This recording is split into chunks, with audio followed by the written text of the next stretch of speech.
Hey there! Today on AbbySays, we're going to be talking about the first stage of the Sailor Moon musicals, or SERA MYU, and the first stage is the sort of era of Sailor Moon where Anza played Usagi. So that's what we're going to talk about today. Some things I should warn you about beforehand. My sort of song style when it comes to musicals is I usually like the really cheesy, mushy, lovey songs, and then I usually like the big production songs, the ones that usually go right before the intermission. Those are sort of my two styles, and I usually don't like the songs that are sort of cheeky and silly and don't really advance the plot at all, but seem to drag on forever. I know you know the kind of song I'm talking about. Those are usually the ones that I don't like, so just to sort of forewarn you that that's my style. Also, the other warning before we get started is that I am absolutely awful with pronunciation of Japanese words, so I'm not even going to try, and because if I did, I would run the risk of offending someone, and we're just not going to do that. There's going to be, the Dark Kingdom one, and the S one, and the Super S one. So generally with the first stage of SERA MYU, I found that I like the musicals originally better than I like any of the revisions.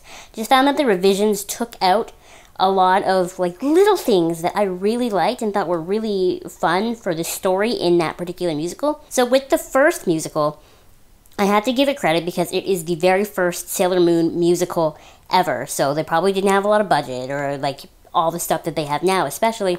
So you kind of have to keep that in mind. But overall, I'm not really a huge fan of the first musical. I just felt like there was a lot of sort of muddiness in the plot. You were just sort of alright, what's happening? Why is this happening? It wasn't as well thought out, almost, or as explained as other musicals are. So that first musical, the Dark Kingdom one, is one that I sort of will watch once, and then I'm kind of done with it. There weren't a lot of songs in that musical either that I loved. Minako, the original Minako, she does have a song about the guy that she's interested in.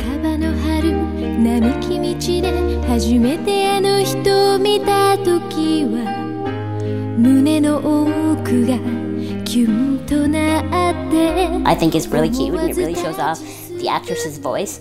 And then the other song in that musical, because it's the first one, you have to give Sailor War a shout out because it's introduced there. Same with La Soldier. Now moving on to the S musical, because it skipped R for some reason. If someone wants to explain to me why they skipped R, that would be fantastic.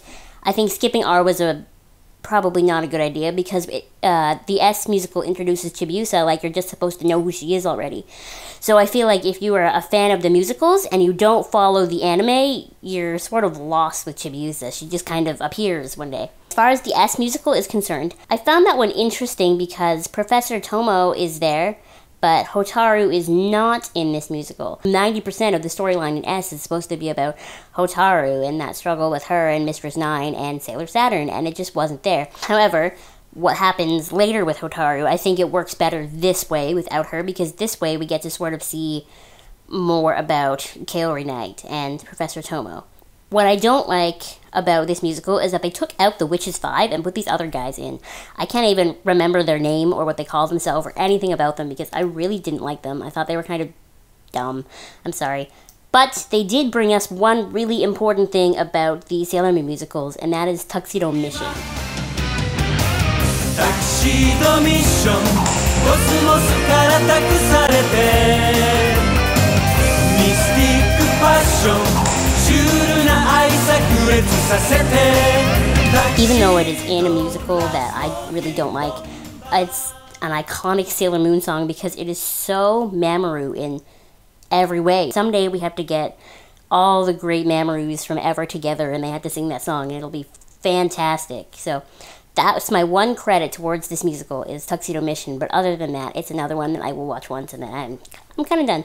The Super S musical, though, is where I absolutely fell in love with SERA MYU because the very first song in the Super S musical is a song between Chibiusa and Helios and Mamoru and Usagi, and it's called Double Moonlight Romance.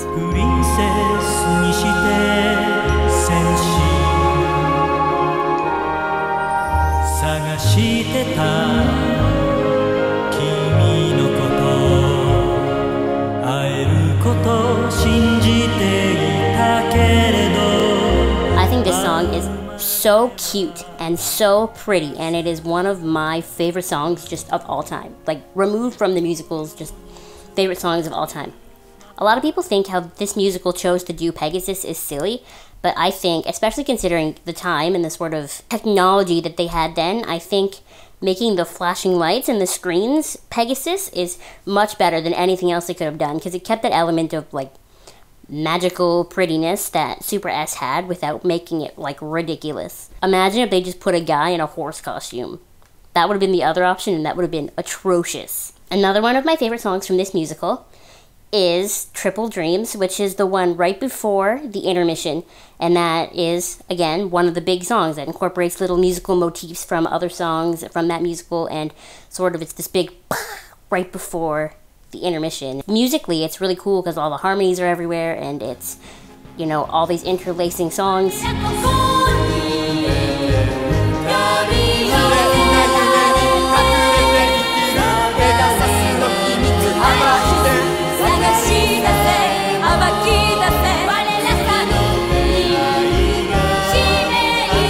This musical also added Hotaru into the Super S storyline rather than having her in S. So she works for the Dead Moon Circus and sort of goes through dreams looking for Pegasus. I think that is a really neat change for Hotaru, and that's almost where she should have been to begin with, because it just works better for her. And then because she's this way, we get the song Miss Dream.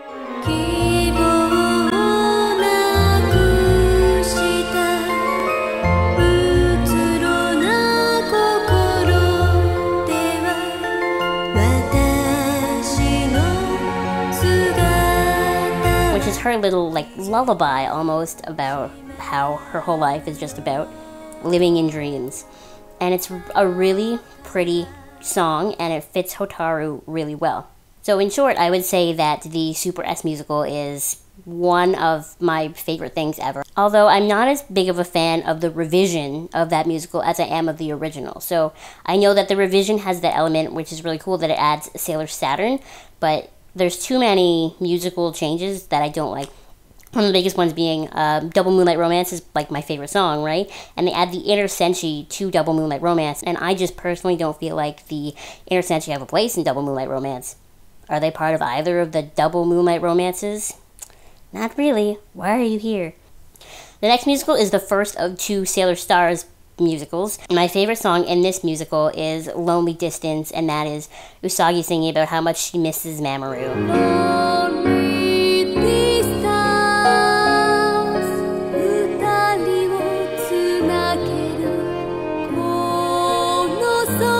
Anza does such an amazing job. One of my favorite little bits in this whole musical is the Outer Senshi sort of giving Seiya a hard time without even really noticing that they're doing it. It's a little bit funny. This musical also introduces the Starlight song, Chasing After You. I really didn't like the first time I heard it. I thought it, I don't know, I just didn't think it suited them, but the more I listen to it, the more it grows on me. Chasing after you,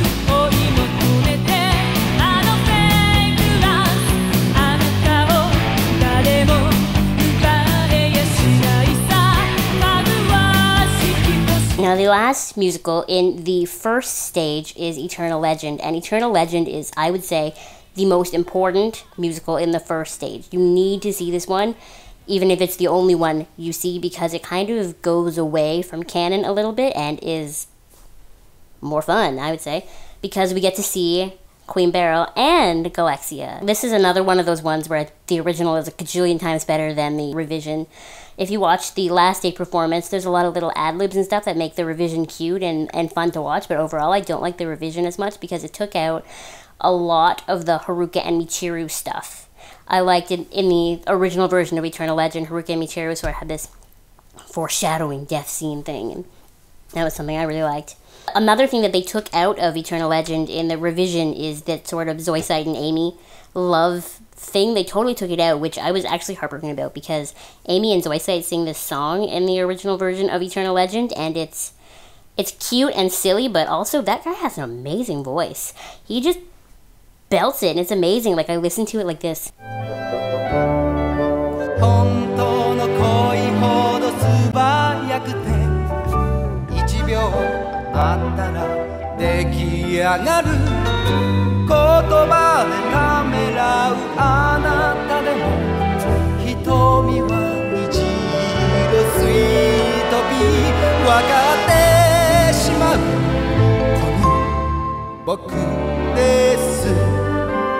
completely cut that out.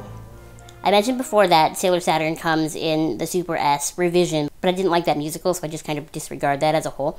So when we first see Hotaru become Sailor Saturn in Eternal Legend, she comes out and she sings To a Brand New World. It's a song about her being Sailor Saturn, but it's to the same tune of Miss Dream.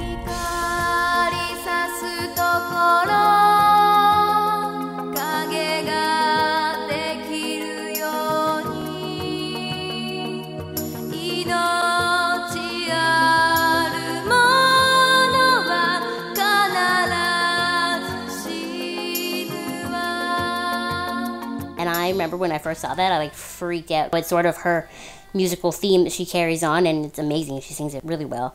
And I just thought that was a really cute musical thing for Hotaru, because that's something she would totally do. It's really in character. So as far as my favorite songs of the musical are concerned, you have To a Brand New World, of course, which I just talked about, and the song between Amy and Zoisite.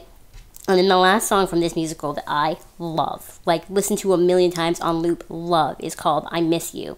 And it's a song between Seiya and Usagi. Usagi singing about how much she misses Mamoru and how much she loves him, and then Seiya singing about how much she loves Usagi.